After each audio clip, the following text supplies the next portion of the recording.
In today's video, I'm going to show you how to create an invoice in PayPal. Let's get started. The first thing is that you have to make sure that you are on paypal.com, either the website or the app. After doing that, you are going to find more, which is on the right top corner under the shortcuts section.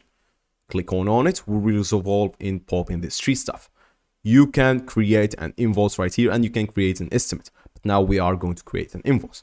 Clicking it will open a new web page. And here is your invoice. An invoice is something that's used for a service purposely. So you can add your logo, add the currency, even create a template, even bill single customers or bill multiple customers. It depends on you.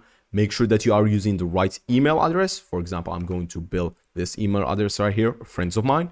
Basically, you are also able to choose a tax, a price, a quantity, an item name as well, a description, which is something optional. But keep in mind, all of those fields cannot be empty.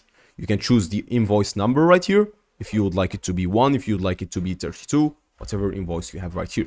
Invoices are used for accounting purposes, so keep in mind that you have to fill in the right details. Due on receipt, no due date, you can choose due date on this one. You can also see the subtotal, any discount, any shipping amount, any other additional amounts. A message to a customer is something necessary as well. You can even add items or services by clicking this add item or service right here. After that, you is also in more options section where you can upload files, videos, memos to yourself, which customer won't be able to see. For example, you would be like, this is for my friend.